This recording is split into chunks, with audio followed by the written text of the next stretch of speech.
Hamilton is a great and profound place to go looking for the gospel.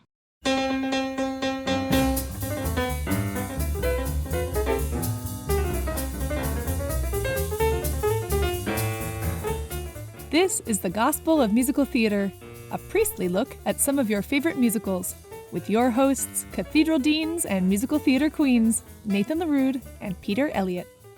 This is the Gospel of Musical Theater. I'm Peter. I'm Nathan. And Nathan, we're going to talk about Hamilton today. And Hamilton, an American musical. The musical. Hamilton, the musical. An American musical. It's an American musical. Yes, a very American musical. 2015, won all the Tonys in 2016, a phenomenon. You and I have both seen a live production of it in a theater. You saw it in New York. I saw it in London. It's amazing. So getting reacquainted with this extraordinary piece of musical theater, I began to think about how it had really influenced my life. And I'm going back now probably to... So it opened in 2015. Opened in 2015, February of 2015, at the Public Theater downtown, yeah. And the cast recording came out late 2015, I think, yeah. That's I remember listening to it driving to the beach after Easter. So okay. I think that would have been Easter 2015. So that spring, that summer, it was taking the world by storm. And here's the end of the story for me. Hamilton re-engaged me with musical theater. Yeah. And I listened to it and I wanted to like it because I was interested in what's happening on Broadway and musical theater. My Canadian large 2015 ears could not actually hear rap. He said with I'm very embarrassed about that. Like, I didn't get it. The old white guy admits he couldn't get rap at first. I couldn't get rap the first time. This is a safe space, Peter. You can be honest. And then it was really the King George song, You'll Be Back. You'll Be Back. Mm-hmm. Which is Jonathan Groff singing, brilliant. And it's styled like a 1960s pop tune. And that's my era. It's a Beatles song. It's a Beatles song. And I listened to it and I heard it. And then I began to listen to the original cast album. This is a show, kind of like so many of the shows we've talked about, that I came to first through the original cast recording. Mm-hmm. Anyway, then I began to listen to it sort of back and front. And then suddenly, as I recall, or at least as I'm going to tell the story today, I could hear the rap. And I could hear it as recitative, picking up Handel. I could hear it as Harold Hill and the beginning of Music Man. I could hear it as Shakespeare, actually, and iambic pentameter. And then, once I could grab the idiom in my mind, the orchestration, strings, beautiful strings. It's so beautifully orchestrated. Lyrical, beautiful ballads. When I was watching the Disney presentation of it the other night, just realized how much of the show are really 11 o'clock numbers stacked up one after another.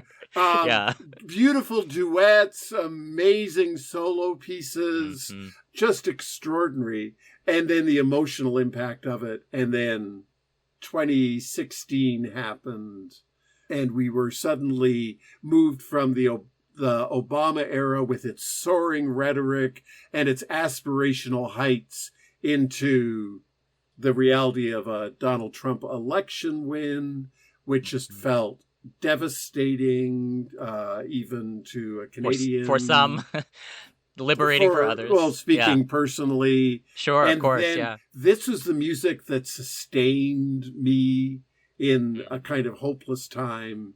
And then we were into the pandemic. But last thing for me, and then we have so much to say about this extraordinary show. So it was February of 2019 that you came to Vancouver to preach at the Cathedral while I was dean. We had our famous lunch and dinner, at least in our own minds. Famous to you and me and Thomas, yes. Where I talked about, and it was really inspired by Hamilton that threw me back into the musical theater canon because of the references. Yeah, you had been listening to a bunch of like Sirius XM Broadway channel, right? Like, mm-hmm. But it got me and more kind of passionate my sense about is rediscovering your love of that music. Rediscovering it. So when I said I'm thinking of teaching a course at the Sorrento Center on the Gospel of Musical Theater, you nodded, and then over dinner, when the first drinks came, said, what I thought to myself is, well, no, I mean, my as soon as you said it, I was like, oh, I want to co-teach that with him. How do I insert myself into Peter's project? Are we even really good enough friends for me to dare? I thought, no, what I first need to do is just draw him out on the subject. Like, we'll just nerd out. It was very calculated. The whole thing was very calculated in my mind. I was like, just get him talking about what are the shows you were going to do? And then as we've often said, right? Like we didn't make it past Rodgers and Hammerstein until the night we were still working on Rodgers and Hammerstein. His dessert arrived and poor Thomas was rolling his eyes and at one point I think got up to go to the bathroom and said I'm gonna go pay the check. You guys do whatever you whatever you need to do. And it's a conversation that hasn't stopped since. Yeah. It is. Yeah, it was the show I think that sort of ignited this whole project that now is in podcast form, kind of looking at musical theater theologically, realizing that musical theater texts, like any good piece of art, are worthy of sustained theological reflection, and that the gospel, which as we've said 1,000 times, we define very broadly, right? It does not necessarily need to be the good news that Jesus has saved you from your sins. It is the good news that you are made in the image of God, and the world is, as Gerard Manley Hopkins said, drenched with the grandness of God, like shining from shook foil.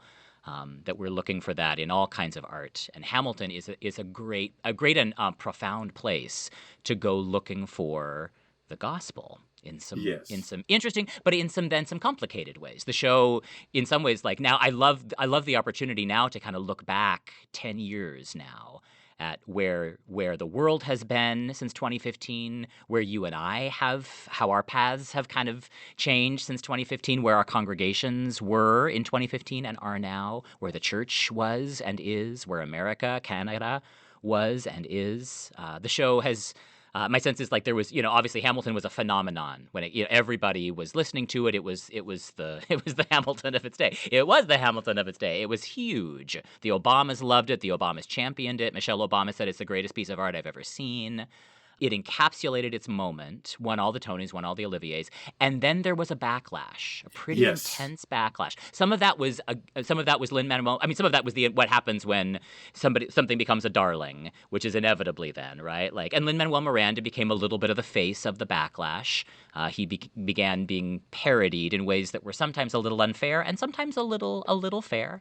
And the show began to be critiqued, I think, in the same ways that the Obama presidency.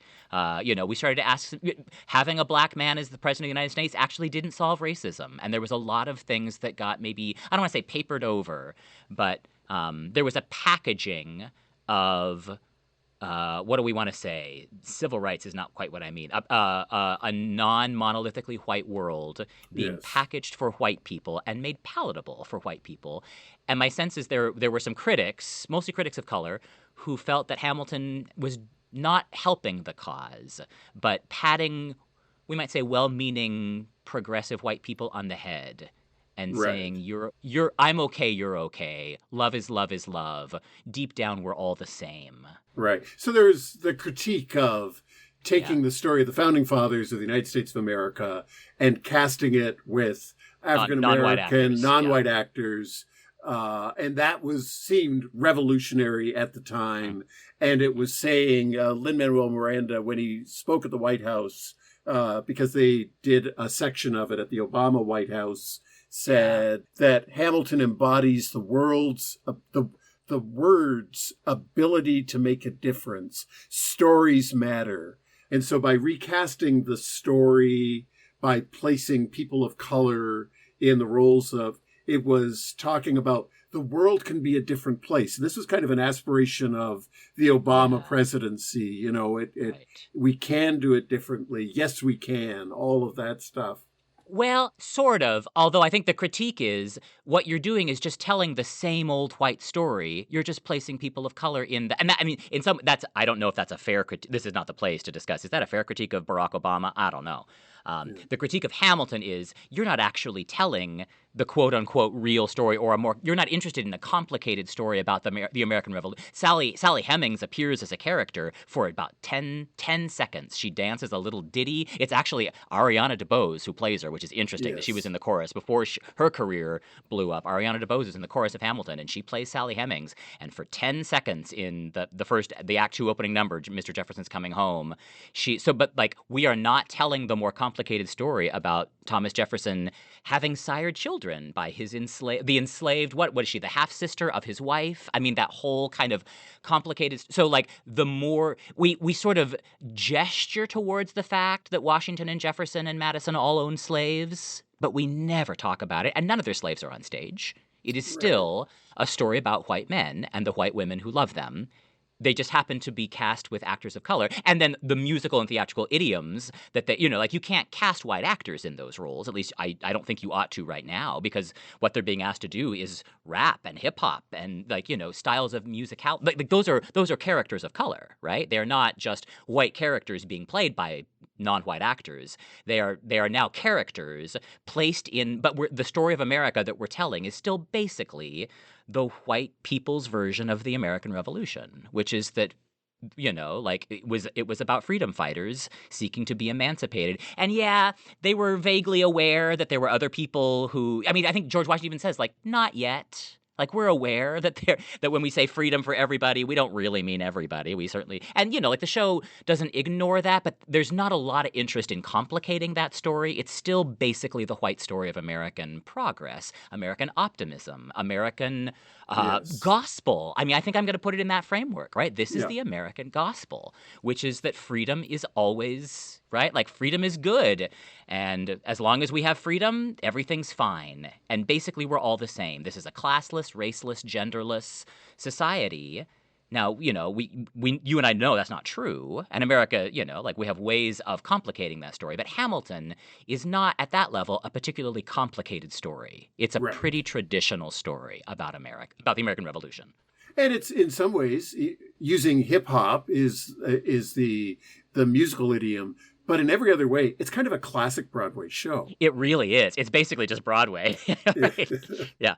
I should say just Broadway. That sounds dismissive. It's basically really, really good Broadway. You could teach the musical theater kind of structure using Hamilton beautifully. It is a classic Broadway musical in just about every beat for beat, classic Broadway musical. You've got an I Want song right at the beginning. Yep, right off My Shot, My Shot. I am not throwing away my shot. I am not throwing away my shot. Hey, yo, I'm just like my country. I'm young, scrappy, and hungry, and I'm not throwing away my shot.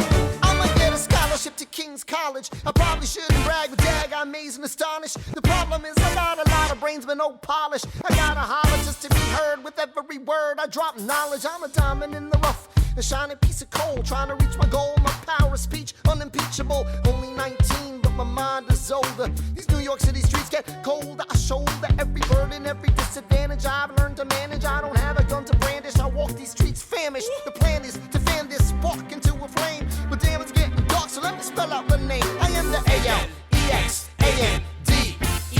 We are meant to be a colony that runs independently. Meanwhile, Britain keeps shitting on us endlessly. Essentially, they tax us relentlessly. Then King George turns around, runs a spending spree. He ain't never gonna set his descendants free. So there will be a revolution in this century. Enter me. He says in parentheses. Don't be shocked when your history book mentions me. I will lay down my life if it sets us free. Eventually, you'll see my ascendancy. And I am not throwing away my shot.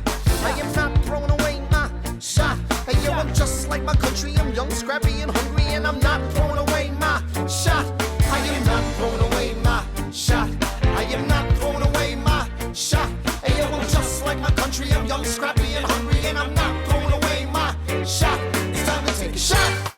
A great I Want song, right? He just, great I Want song. That character is established for you kind of right out of the gate, right? This is a guy who is living with death, sort of breathing down his shoulders.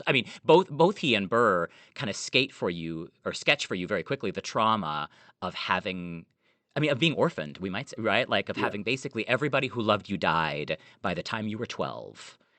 So in some ways, they become kind of almost mirrors of each other. I think that's, like, I That's suppose the whole Burr idea, is sort yeah. of, that's the whole idea. Burr is almost like the Judas to Hamilton's Jesus. I mean, in some ways, this is almost Jesus Christ Superstar. Burr is the narrator. Burr is the darker, kind of more complicated. He's going to become the villain at the end of the thing, right? He's going to, like, we all know he's going to shoot. I'm the damn fool that shot him. I'm the damn fool that shot him. So, like, yeah, the history remembers me as the enemy. This is Judas talking, right? Like, what if it's a theological question that Burr finally gets his I Want song, but he doesn't really get it until halfway through the first act.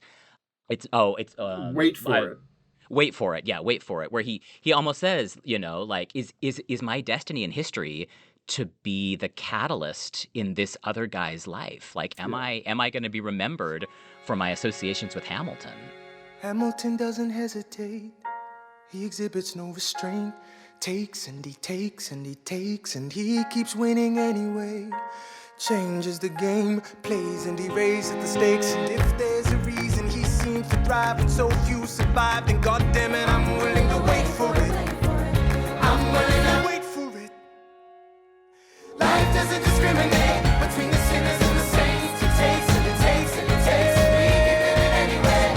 We rise and we fall and we fall. Make up mistakes, and if there's a reason I'm still alive and so many have died, then I'm willing to wait for it. Wait for it. Wait for it. Wait for it. Wait for it. Wait for it. Wait for it. Wait for it. Wait for it.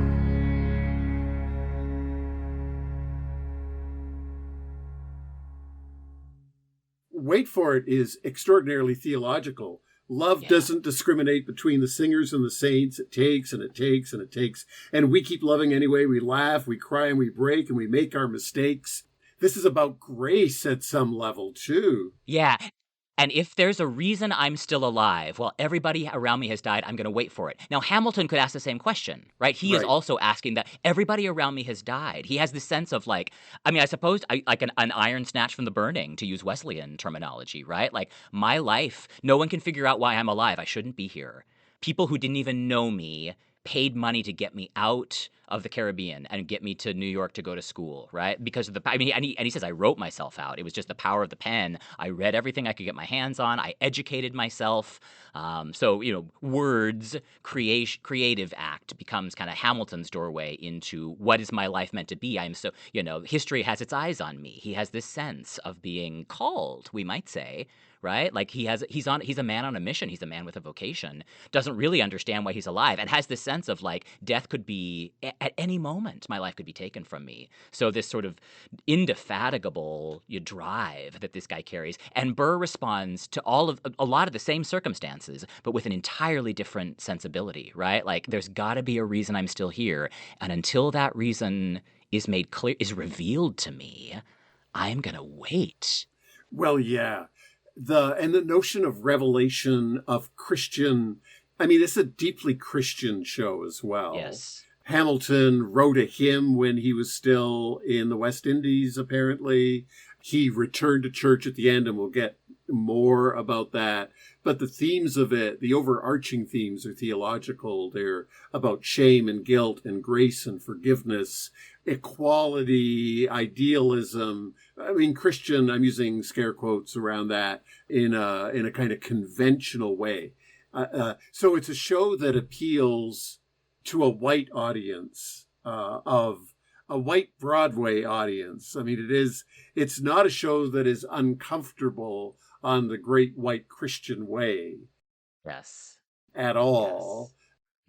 No. If we're being cynical about it, it's a show that is designed to make money off of that audience, and has made a ton of money off. So, like, at one level, good on them, right? Like, that's using the master's tools to take down the master's house, I suppose. Bell Hooks says you can't do that, but that's maybe the attempt here, right? Like, we love Broadway. We're all these talented Broadway actors who won't get cast in 1776, probably. Now maybe will. So we're gonna do our own story. We're gonna do it our way. We're gonna do it like as in the Heights. We're gonna add in some, bring in a bunch of other American musical idioms that are, like, tell the story of the Revolution. I would argue just as effectively, if not more effectively, than other, like rap works. A rap battle as a way to understand a cabinet debate. That's a brilliant theatrical move. It works. It tells the story perfectly. Like, that's a great artistic choice. We are firmly operating in the realm of white American, to your point, Christian Broadway, Christian American Broadway, right? Like the Christian story and the American story, the way that the American story gets Christianized through the lens of the revolution, right? What it means to be on the right side, quote unquote, right side, destiny, God. I mean, I think Burr sings, right? Like my grandfather was a fire and brimstone preacher, but there are things that the homilies and hymns won't teach you, right? So like basically naming the fact I am deeply steeped in, I suppose, Puritan religiosity, American religiosity, traditional, scriptural Christianity. That is the framework in which I ask this question of destiny. What does God want from me? I mean, it's a theological question he's asking. What has God put me on this earth to do? And what if, like, how will I know? Until it's made clear for me, I'm willing to wait for it. And by the end of the show, you kind of get the sense that he realizes what it is. His destiny, I suppose, is to be the man who shoots Alexander Hamilton and then lives with that shame and guilt and, self-hatred, I suppose, for the rest of his life. I mean, it's the problem of Pharaoh. Paul talks about this in Romans, right? Like, what sense do we make of a God who hardens Pharaoh's heart against Moses? And like Paul is wrestling with this, right? Paul is wrestling with, like, his fellow Jews who are absolutely not on board with the Jesus Project and are actually seeking to get Christians killed, trying to make sense of what's going to happen. Are they wrong? And Paul basically, comes down on this. No, right? Like the covenant is not abrogated by Jesus Christ, right? Like we are still the chosen people. But he's really wrestling. I mean, it's the problem of double predestination, I suppose. Does God destine some people for heaven? Does God destine other people for hell? Is that an appropriate way to understand a God of love who seems, in Exodus anyway, seems to harden Pharaoh's heart in order to use Moses to work a miracle? Yeah. I mean, that's that's not my theology, but that is the theology of Calvinism, that there are people who are damned. And I think that's the question Burr is asking. Am I damned? Right. And theatrically, he is. I mean, everybody's heart goes with Alexander Hamilton, even though morally, Hamilton's a bit of a scoundrel. I mean, he has he has an affair. He has an interesting relationship with his wife's sister.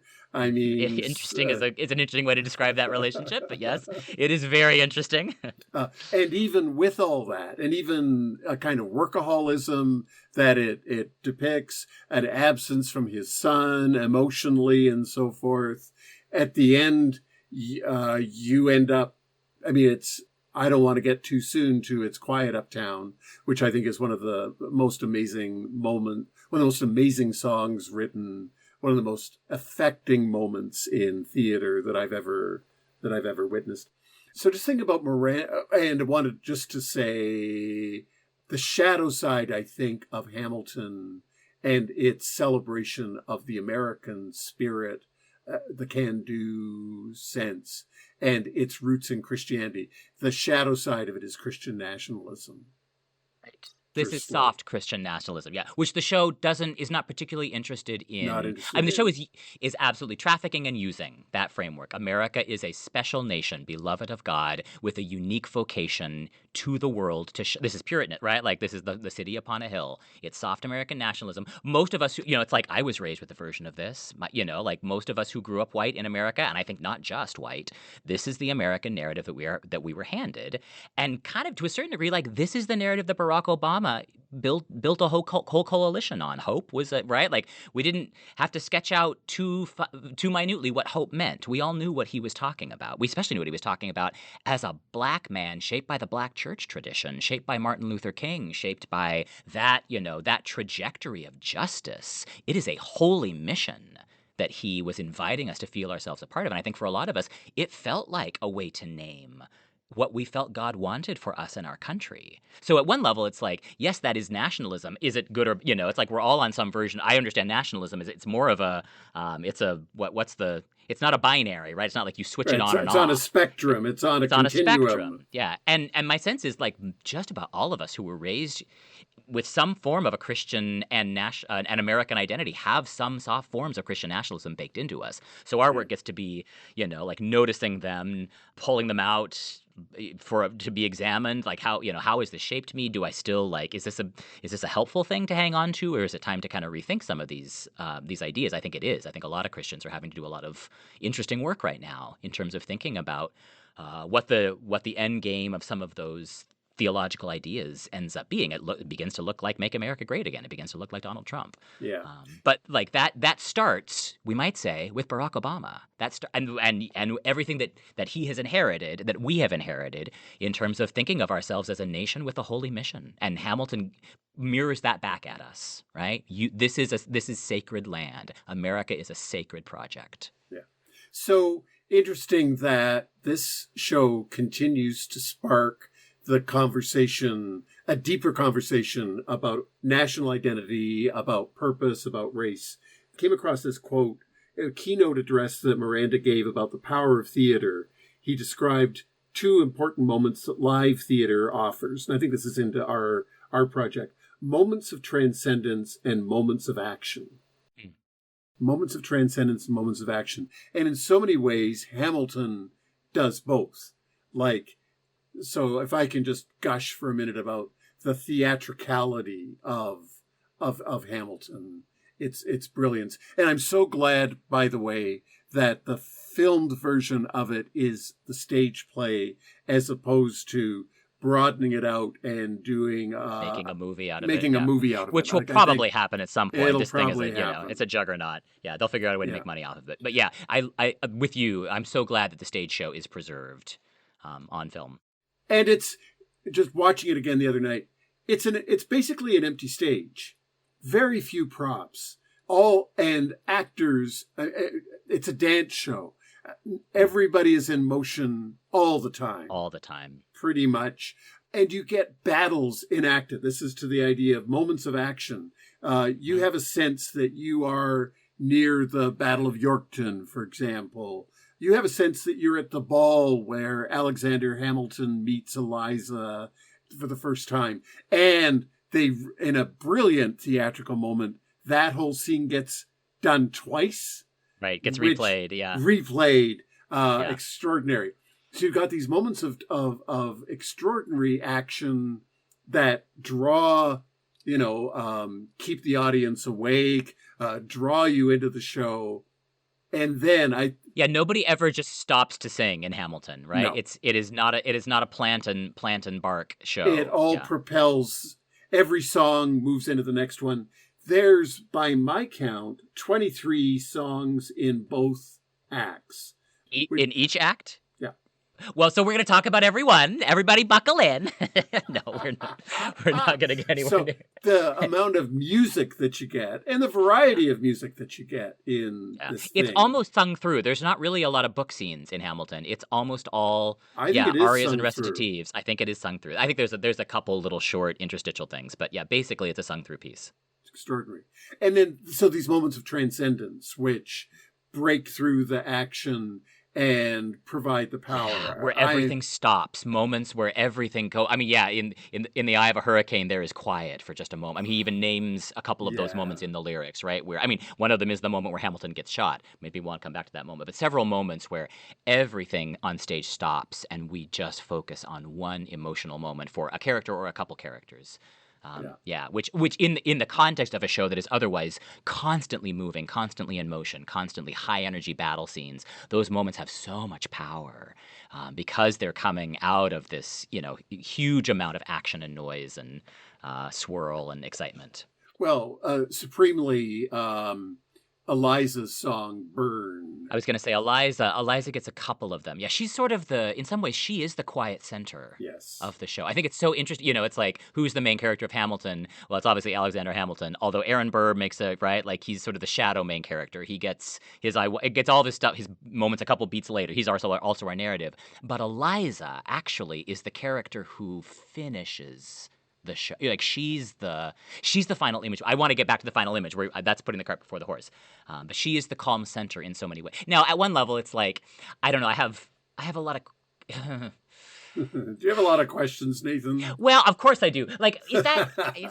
I mean, I have never read a biography of Eliza Hamilton. I couldn't tell you like how much of this is based in the actual character. My sense, I do know a little bit. Like Ron Chernow, the writer of the biography that the show is based on, loves the way that Lin-Manuel Miranda portrays Eliza. And from the little reading I've done on that, my sense is that like that portrayal reminded Ron Chernow a lot of his own wife, which is this right, and it's the little woman. It's the right, like she supports her brilliant husband. You know, obviously he betrays her, and we get to feel with her what it's like. So it's not that she's just like stoic and stand by your man no matter what. The character is much more complicated than that, but she is a kind of. Her sister says this about this. You know, I know my sister like I know my own mind. You will never find anyone as trusting or as kind. And that's kind of her whole job throughout most of the show, is to be trusting, kind, and ultimately to forgive. She is the means of grace for Alexander Hamilton and for the show. I think that's how Ron Chernow understands his own wife. I think to a little bit, I mean, that's unfair. But my sense is like she's a stand-in for every creative genius who is aware that he, and I'm using he very deliberately, is able to have the international celebrity career he has had because of the woman who is at home taking care of him. And that, I don't always love that.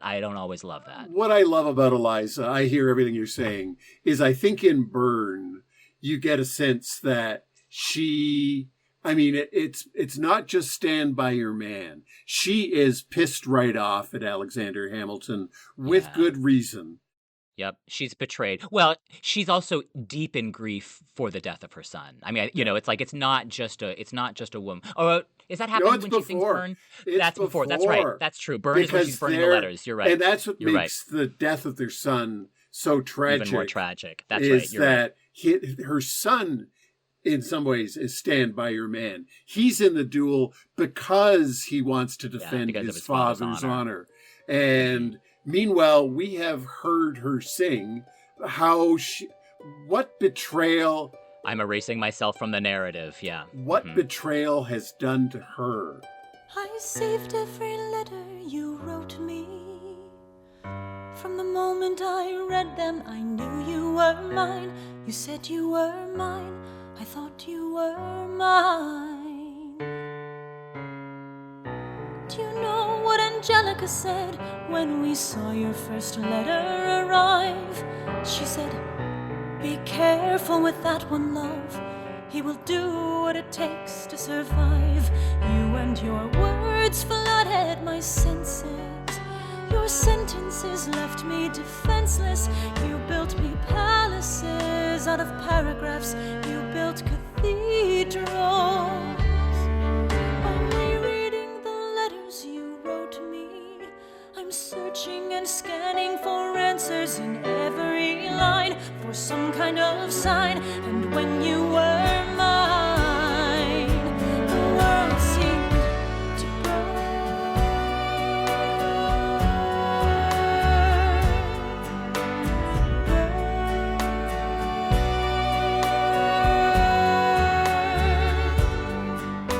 You published the letters she wrote you. You told the whole world how you brought this girl into our bed. In clearing your name, you have ruined our lives. Do you know what Angelica said when she read what you'd done? She said, "You have married an Icarus. He has flown too close to the sun. You and your words obsessed with your legacy. Your sentences border on senseless, and you are paranoid in every paragraph. How they perceive you.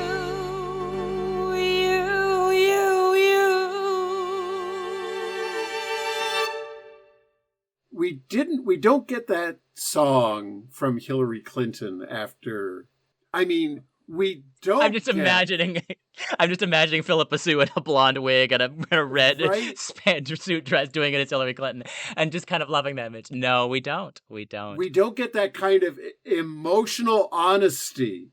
And you know, when there's fire on the stage, and I just wonder, you know, because of being a bit of a theater geek, how many stage management safety issues they had to I'm deal sure. with. I'm Can you just can you imagine? Can you imagine? Live fire right? on stick. Can you imagine? Can you imagine? Live fire. Can you imagine? Yes. It's the unimaginable. But it is fire, the unimaginable. I mean, it's such a simple theatrical thing at one level that as she sings "Burn," something burns on stage. Like the obvious, but the power of that scene when I watched it the other night was almost overwhelming. And I mean, I will admit to being a fangirl for Philippa Soo.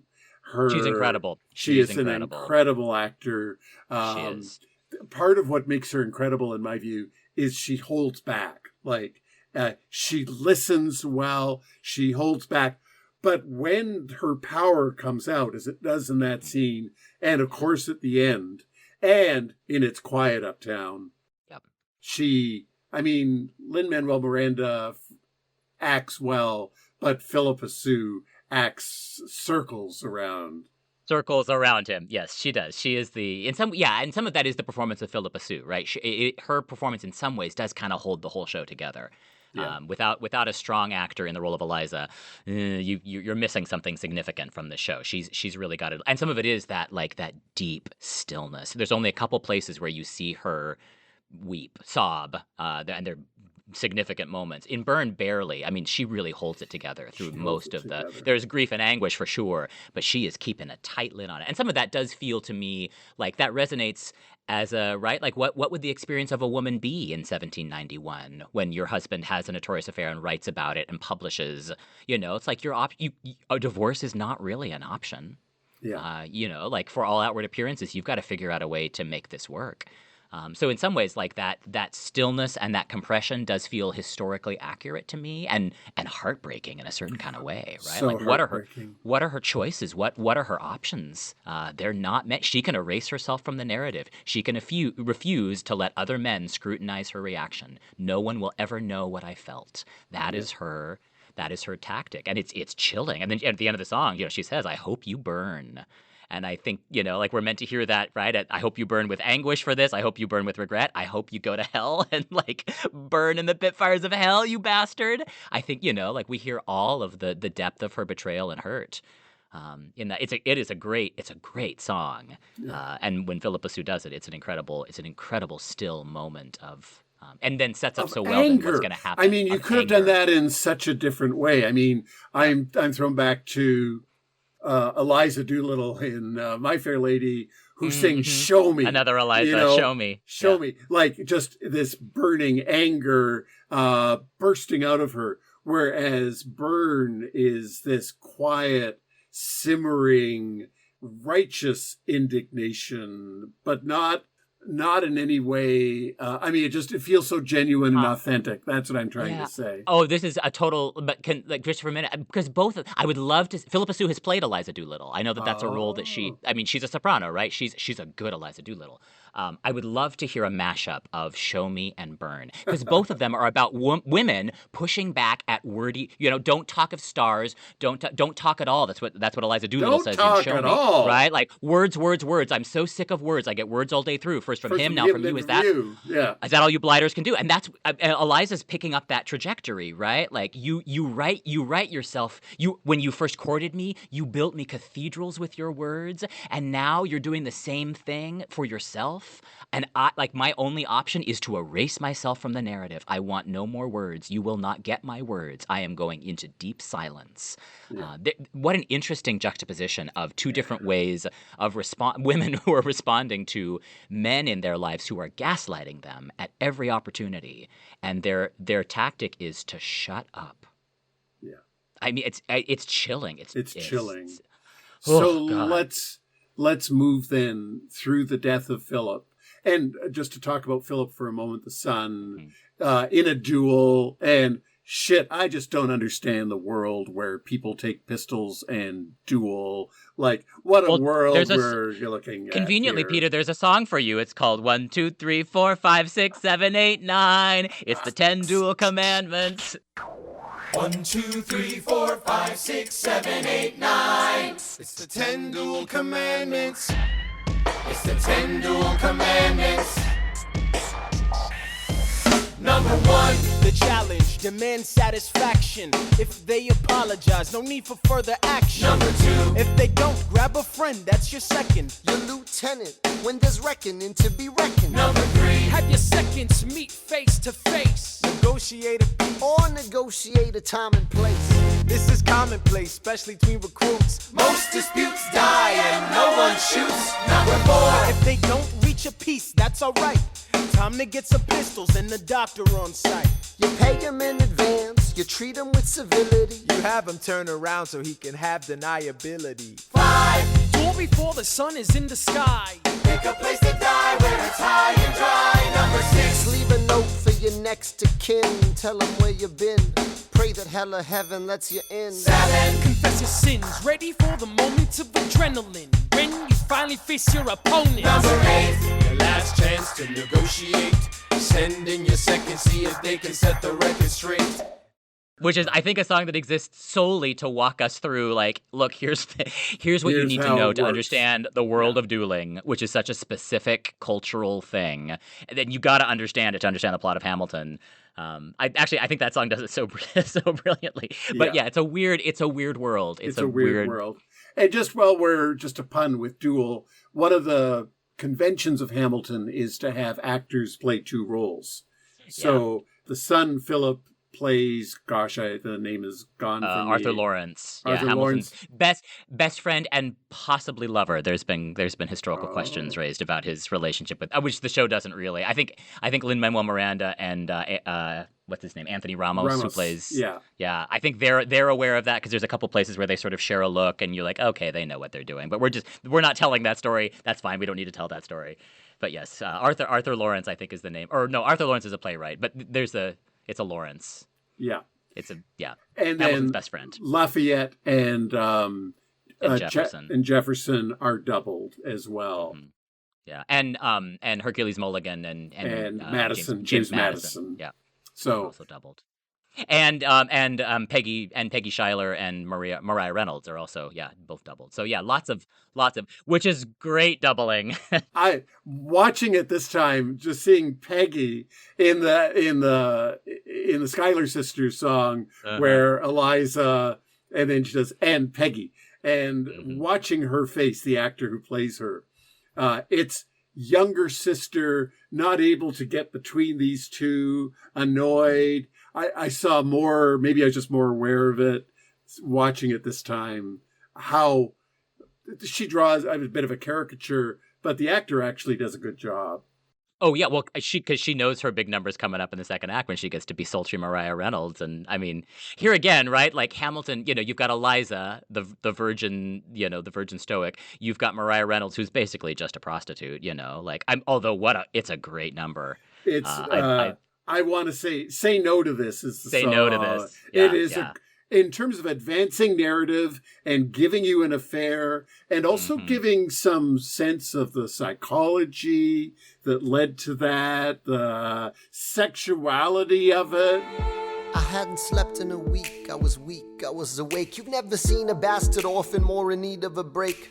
Longing for Angelica, missing my wife. That's when Miss Mariah Reynolds walked into my life. She said, I know you are a man of honor. I'm so sorry to bother you at home, but I don't know where to go, and I came here all alone. She said, my husband's doing me wrong, beating me, cheating me, mistreating me. Suddenly he's up and gone. I don't have the means to go on. So I offered her a loan, I offered to walk her home. She said, you're too kind, sir. I gave her $30 that I had socked away. She lived a block away. She said, this one's mine, sir. Then I said, well, I should head back home. She turned red. She led me to a bed, let her legs spread and said, stay. Hey. Hey. That's when I began to pray, Lord, show me how to say no to this. I don't know how to say no to this. Oh my God, she looks so helpless. And her body's saying, hell yes. No, show me how to say no to this. I don't know how to say no to this. In my mind, I'm trying to go. Then her mouth is on mine, and I don't say no, say no to this. No, say no to My sense is there a little bit of the agenda here. It's not quite let Hamilton off the hook, but we are very interested in drawing the connection between Mariah Reynolds looks just the way his mother looked before she died. So of course, so he had no other choice. He was, like a helpless woman is a trigger thing for. And at one level, I'm like, oh, how interesting, right? Like that tracks for me. And another was like, isn't that just an apology for men behaving badly? Well, he couldn't help himself. She reminded him of his mother. Ugh. Gag, gross. So anyway, I have complicated feelings about that, as you can tell. But I forget the actor who plays Mariah Reynolds, but she's great. She's fabulous. Yeah. Jasmine Cephas something. She was in the original company of In the Heights. So she's part of the kind of the Lin-Manuel Miranda repertory company of players. He writes good stuff for Jasmine Cephas Jones, I want to say. I could be getting that name wrong. She's an incredible actor and doesn't have a ton to do in Hamilton, but everything she does is fabulous. So back to Eliza and Alexander and their son in a duel, Philip. Gets killed, dies, and then we get this extraordinary song, which I mentioned once before. It's Quiet Uptown, which channels the grief of parents over a child, channels grief just generally, talks about how life is changed, has this very, for me, moving reference to go to church on Sunday, make the sign of the cross at the door. That never happened before. This kind of openness to spirituality that often accompanies a family in grief, and ends with forgiveness. And the refrain, the repeated refrain is they're dealing with the unimaginable. There are moments that the words don't reach. There's a grace too powerful to name. We push away what we can never understand. We push away the unimaginable. They are standing in the garden, Alexander by Eliza's side. She takes his hand. It's quiet uptown. Forgiveness. Can you imagine forgiveness? Can you imagine if you see him in the street, walking by your side, talking by your side, have pity. They are going through the unimaginable.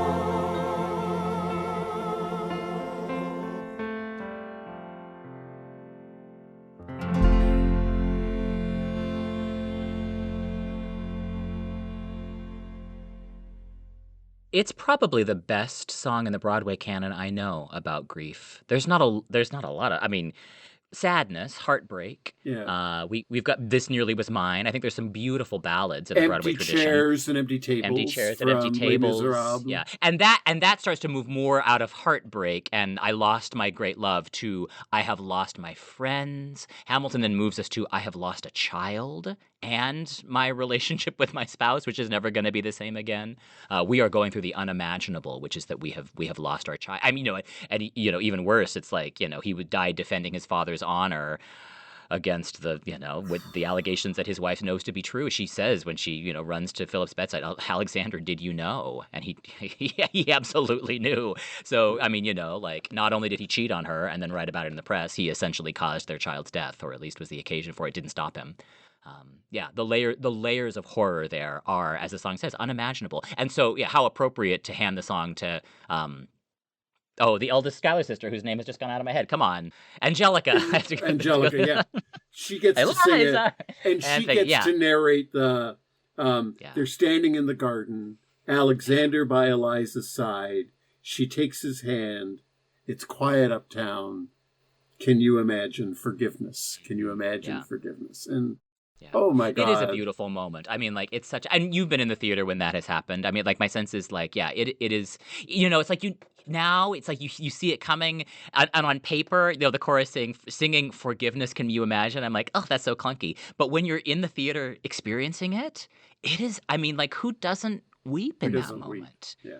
It's such a, it is a, Yeah, I mean, like what? So at one level, theatrically, that is like that moment works. That is, in some ways, I want to say that's the emotional heart of the show. That is the emotional heart of the show. Is that moment where Eliza takes his hand and the chorus, and it's a choral piece. I mean, it's the chorus looking at this. That's all we can do, right? We all that any of us can do is stand on the outside of a grief like that and watch. Can you imagine? Can you imagine? I mean, at one level, the song is also saying like we cannot imagine. They are going through the unimaginable, but then it's asking us. I mean, this is what theater, I suppose, does, right? Like, asks us to put ourselves in their shoes, asks us to imagine, what is it like to be those people? Could you imagine, having just seen Philippa Sue sing Burn, is that believable? Can we watch an actor track those beats in about 7 minutes to move from I Hope You Burn to taking her husband's hand and saying, it's quiet uptown? I mean, at one level, what a performance. At another level, like there is something, I think, theological that's being asked of us there, right? It has to do with empathy and compassion and having mercy on people who are fighting great battles. And transformation. I mean, this is a transformational moment. And theatrically, it happens just with her reaching to take his hand. For somebody who is so fixated on words, as Alexander Hamilton is, and good God, there's a lot of words in this show, right? I mean, coming at you, machine gun fire. But in this moment, it is not a word. It's a gesture. And that's, I think, what makes it and it's a beautiful, like musically, lyrically, oh my God, this is gorgeous writing. Yeah. Can we talk though for just a second about forgiveness? Because that's a fraught word. I mean, the chorus names it as forgiveness. Yeah. Is right? It forgiveness? Eliza never says I think that starts to get at my question. And maybe I'm overcomplicating this because I'm a little frustrated by the way the show presents Eliza Hamilton. And I don't need her to, it's like if that is how this woman can get through to what is essentially the whole, second 2/3 of her life. She's going to go on to live for 50 years when her husband gets shot. She's going to go, she says this so beautifully in the show's finale, right? Like, I lived another 50 years. It's not enough. I raised funds to build the Washington Monument. I preserved my husband's memory. Oh, can I show you what I'm proudest of? I founded this orphanage. In their eyes, I see you, Alexander. I did this for you. I did this because I married this poor orphan kid and he was taken from me too soon. So what can I do but love other people's children? I mean, there is a piece of me that's like, oh my, can you imagine? Eliza, I put myself back in the narrative.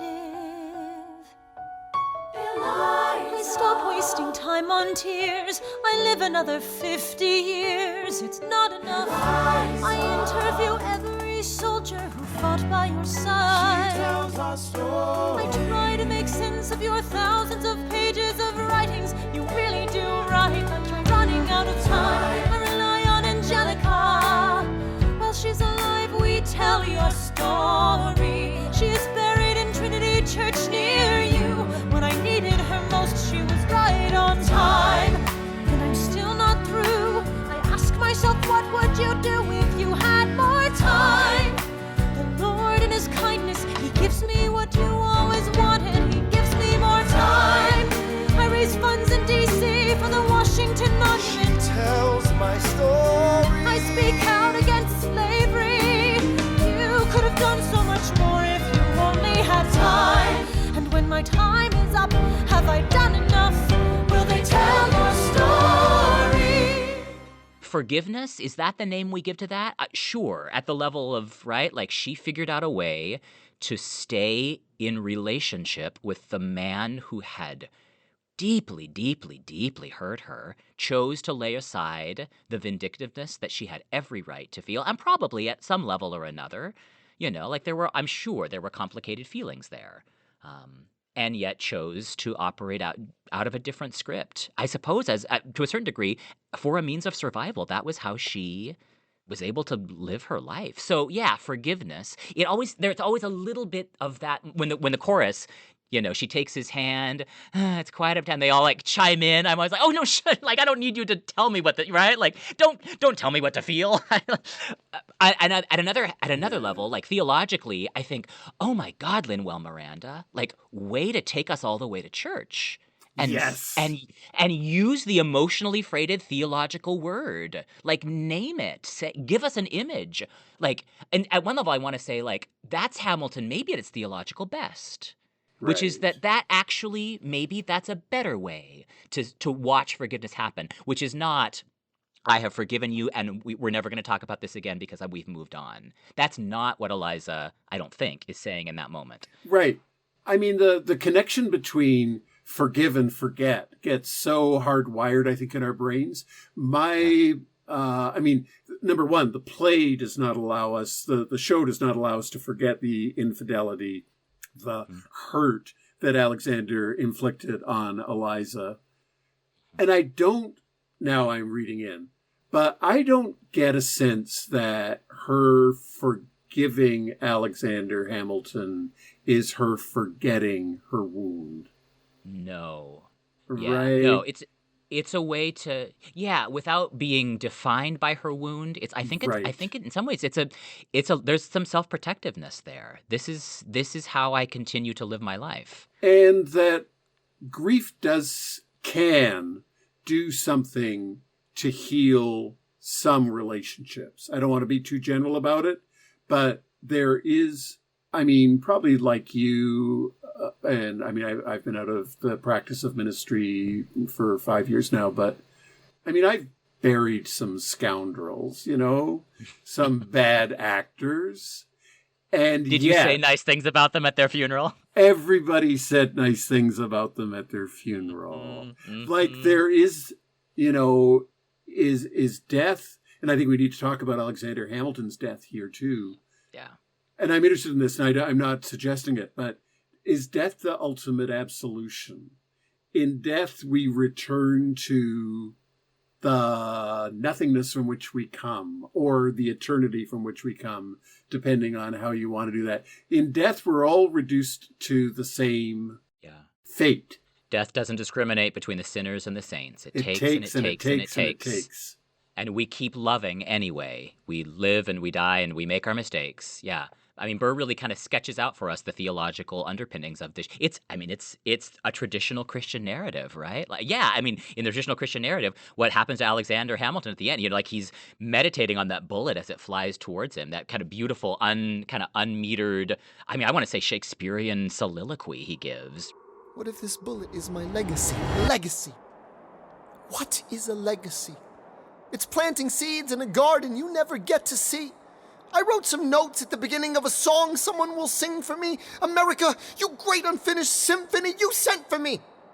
You let me make a difference, a place where even orphan immigrants can leave their fingerprints and rise up. I'm running out of time, I'm running and my time's up. Wise up, eyes up. I catch a glimpse of the other side. Lawrence leads a soldier's chorus on the other side. My son is on the other side.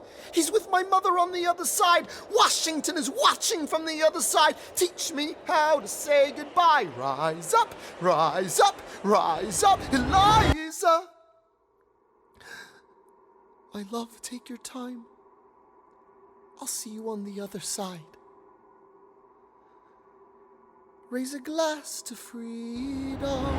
He aims his pistol at the sky. Wait! Teach me how to say goodbye. Rise up, rise up, rise up. Goodbye. Yeah. Teach me how to say goodbye. Which, I mean, that's the actually, not to pivot too soon off of Hamilton and the finale, but that's the other moment I would love to unpack with you a little bit. The Washington's kind of everything that George Washington represents in this show. But yeah, in that moment, though, right, it is the moment of death kind of slowed down as that bullet, fingered by Ariana DeBose as she crosses that stage, gets ready to take him down. And I suppose at that sense, I mean, death is the ultimate absolution, right? Like he has all of his regrets. He doesn't know what kind of legacy he is leaving behind. He's got a lot of questions. There is a sense of hopefulness there. And it's America. I mean, this is a kind of Christian national, right? Like, I pray that my life has not been in vain. Yeah. And it's also, I mean, I believe hell is empty. Just to get my theological convictions out of the way, I believe that whatever the afterlife is, God welcomes and forgives everybody.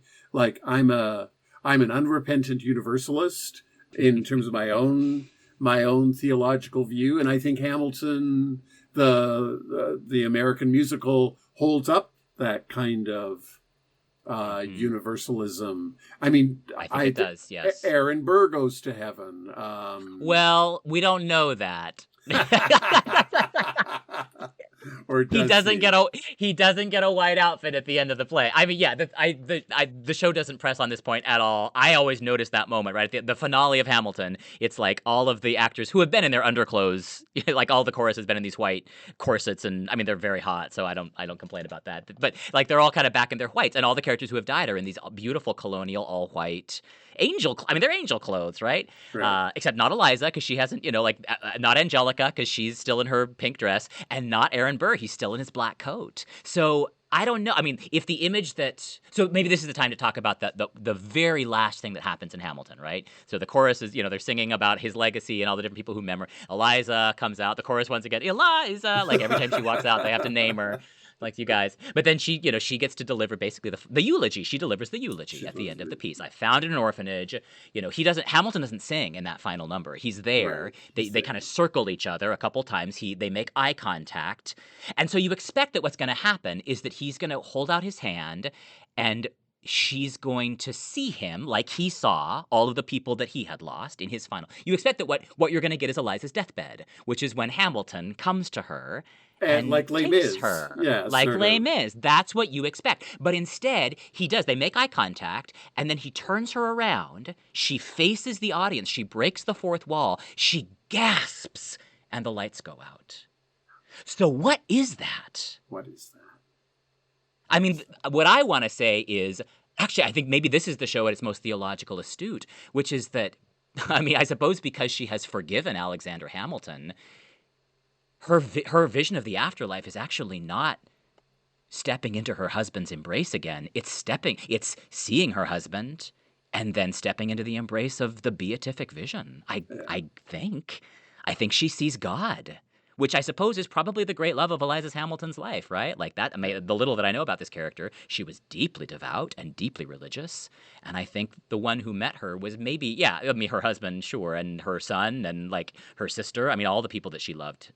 So Hamilton does ask us to think about the communion of saints, right? Like who's going to be there on the other side, but then pushes one step beyond that. It's not just heaven is a cocktail party. She sees God face to face. And in the context of Hamilton, God is the audience. I mean, like, isn't that interesting? The collective. That, like, this is completely, but like, I'm an actor in a costume on a stage, and then I look out and see all of these people weeping at the story I've just told them, and I see them. I'm not alone. And then the lights go out. Yeah. That's beautiful. There's the playwright John Guare, Guare, saw a Hamilton workshop before it opened, and he said, I wonder if some have encountered the presence of God during Hamilton without fully recognizing it. And then he went on to say, I haven't felt this alive in a show since I don't know when. You have this incredible feeling of when a door opens up and a brand new wind blows through. So I think he's referencing, of course, placing people of color in the roles of founding father and using hip hop. Right. But I also think he's been touched and moved by exactly what you just said. Yeah. There is a sense of she encounters the mystery, the living presence at the end. Yeah. And it is not fear. It's a gasp of wonder and awe. Yeah, wonder, pleasure, awe. I mean, like this is super cheap, but like one way that I could frame that is she has a really great orgasm. Yeah. I mean, I think it is physical, spiritual, mental, psychological. It's all of the things. She enters into she comes alive. She comes alive. I mean, I think that's what happens to her. She is her most alive in that moment. It's amazing to watch it. I mean, here again, right? Like Philippa Sue, MVP for this show. I mean, like what an incredible performance at the center of this thing. I love the way that Hamilton kind of invites us to think about what happens when we die, what kind of legacy we leave behind, who waits for us, all those questions. It teaches us how to say goodbye. Yeah. Well, so that's the other moment I want to, because I mean, and this is a little bit returning to the Obama White House, because I mean, for my money, the best performance of Teach Me How to Say Goodbye is the one that Christopher Jackson and Lin-Manuel Miranda do for the Obamas and the Obama staff. My memory is that they do it, in between the election of Donald Trump and the time when Obama leaves the White House. I think that's actually not true. I think they performed it before the election happened. But, it is, everybody in the room knows this is the final year of the Obama presidency. And he is like George Washington. I'm going to get choked up every time I watch that clip. And you watch all basically you watch his staff watching him, which, I mean, that in itself just does something for me. I don't know, like these people who are working day by day with this man who I'm sure that, have all kinds of feelings for him. But my sense is like they all idolize him. Yes. And you watch them watching George Washington make the decision to step down when he could keep going, King George, the king even says it, right? Like he's just giving up power and stepping away. I wasn't aware that was something. Like people could do that. Like that's an option, and you kind of get a sense of like historically that was like that's kind of I don't think it's unprecedented, but that's not a thing that here again, right? 2024, that's not a thing that demagogues do. That's not how power works. When you get power, you keep power. You do everything you can to get power. And George Washington, I mean, here again, right? Like, how much of this is the actual character of George Washington? He did write a pretty incredible farewell speech that the show quotes and he quotes Micah 4:4. I mean, like, what vine and fig tree. Oh my God, the vine and fig tree, which is, I mean, like, what a beautiful moment. Like, basically, I have done my best. I'm sure I hope history will look kindly on me. I've made lots of mistakes. Though, in reviewing the incidents of my administration, I am unconscious of intentional error, I am nevertheless too sensible of my defects not to think it probable that I may have committed many errors.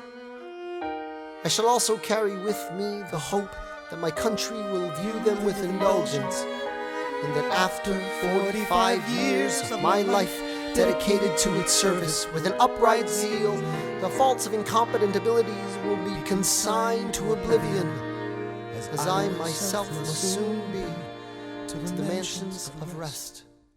I anticipate with pleasing expectation that retreat in which I promise myself to realize the sweet enjoyment of partaking in the midst of my fellow citizens, the benign influence of good laws under a free government, the ever-favorite object of my heart, and the happy reward, as I trust, of our mutual cares, labors, and dangers. One last time. George Washington's going home. Teach him how to say goodbye. George Washington's going home.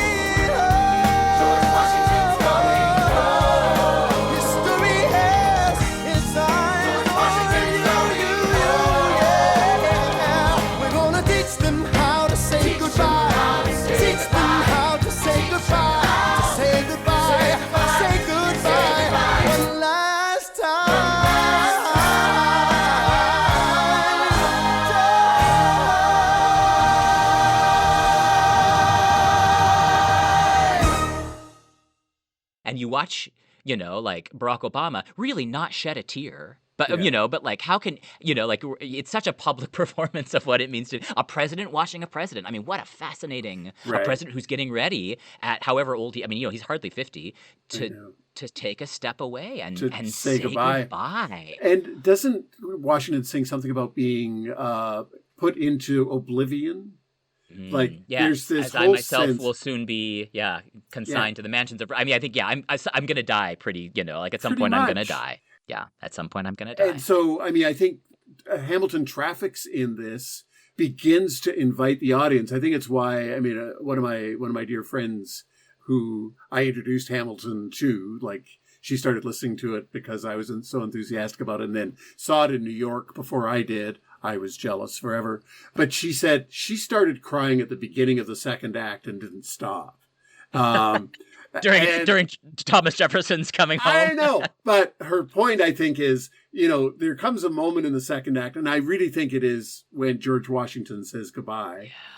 It's I think the first 11 o'clock number, you begin to feel the end is coming. We know the end is coming. Yeah, it is. It's an 11 o'clock number. It's a great 11 o'clock number. It doesn't happen at 11 o'clock. It happens probably about 9:30. So we've still got about 4 11 o'clock numbers to come. 4 or 5, but it is. I think Burr, it is the beginning. You've got Quiet Uptown still going. You've got the final number. Right. History has its eyes on you. But it wraps up the Washington story. Who lives? Who dies? Who tells your story? Yeah. Yeah, which is first kind of, that's Washington's question, right? Like, that's kind of, he's in some ways kind of he's the father figure that Hamilton never had. He's the one who kind of takes him under his wings. History has his eyes on you, young man. I can say that because I am very aware of George Washington. History's got its eye on me, and boy, howdy did it ever, right? Like, so you do get the sense of it's a man kind of wrestling with the question of what am I leaving behind? Is there going to be a monument to me? Is this project going to continue? Now, we know, right? Like, yeah, the whole fucking capital city's named for you, dude. Like, yeah, you are all over for good and for ill. I mean, that's not always a helpful legacy to carry around with us, the legacy of George Washington. Yeah. But the show is, I suppose, choosing to lift out the beautiful parts of the Washington legacy, basically ignoring the complicated parts of the Washington legacy, and offering us an image of power that chooses to step aside when it's time to pass on the baton. The project is bigger than me. The project is bigger than my power and my charisma and my responsibility and my sense of feeling obligated to people around me. This is how I think what he says is I have to do this so the nation learns to move on. So that the project can continue without me, because it's got to continue without me. And that, I mean, that's responsible leadership, I think. Yes. You've left a community. Yeah. Like, what that's like. I had to make a farewell speech, and I really wanted to make that speech, as I left Christchurch Cathedral. Of course, right? Yeah, but although, I'm like George Washington to you, everybody may or may not be there, right? Like, that's a slight moment of grandiosity. I did something else. But interestingly, the actor who played George Washington, Chris Jackson, apparently, I just read this the other day, led the cast in a prayer circle before each performance. Oh, interesting. And he viewed each performance as a deeply spiritual experience. And he said, this is a quote, "Theater has an inherent spirituality to it. To many people, theater is their church. It's an opportunity to feel something with other folks. I can't think of many things that facilitate that kind of gathering and communal experience. There's a lot of mention of God, spirit's importance. That's why I don't take it lightly." Huh. So it's interesting to me that original cast had the sense that their mission was more than just, I mean, to tell the story of Alexander Hamilton in and of itself is a huge task, but they had something else going on as a cast, I think probably inspired by Lin-Manuel Miranda, which was to get a group of people to feel something.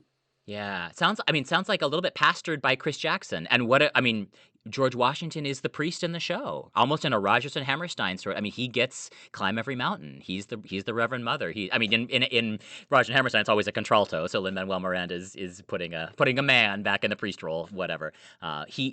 George Washington is kind of the moral center of the show in a lot of ways. Yeah. So what an appropriate thing for the actor playing that role to be the one to convene the cast in prayer. I mean, that is what a president does, right? That is what a priest can do. That is what a leader does, is he convenes, he or she, they convene, gather people around them, and then give us some words that may or may not correspond precisely to what everybody in that circle is thinking, but allows us to feel for a moment like, okay, we ground ourselves in the project that we are going to be a part of now. Yeah. We're going to do something together. One of my favorite moments as a priest is at the beginning of Eucharist, after opening hymns and all that sort of stuff, to say, "Let us pray." And then in the Canadian service book anyway, it says there should be a moment of silence before a prayer. Yeah, but before the collect, yeah. It's having the privilege to invoke those words, "Let us pray," and then keeping that space. Which is and my hope always is that we move to the awe and the wonder in that moment of, as a community, we are addressing the living presence, we are in conversation with living presence. But yeah, George Washington is the priest. Yeah. Mm-hmm. We could talk about this forever. I think we just have. We probably could, but yes, it's probably time to draw this conversation to a close, though.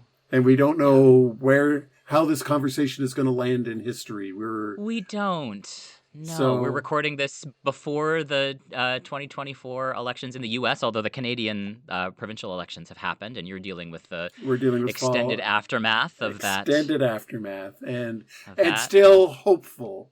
And even, even if elections go away that I don't want them to, God is not bound by the political decisions of countries.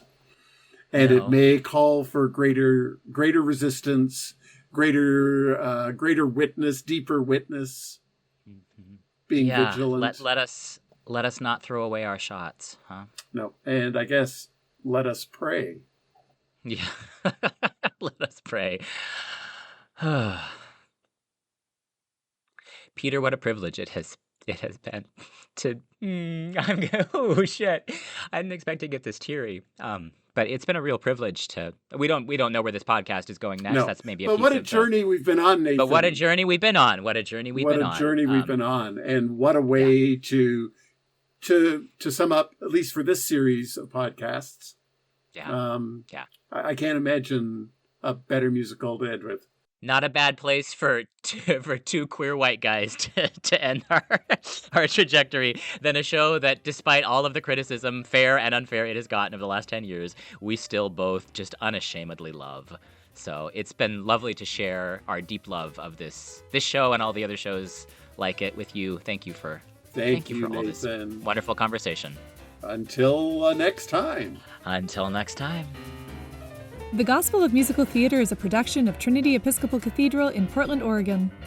Join Peter and Nathan every other Friday right here in your podcast feed, and connect with us on Instagram and Twitter at gospelofmt.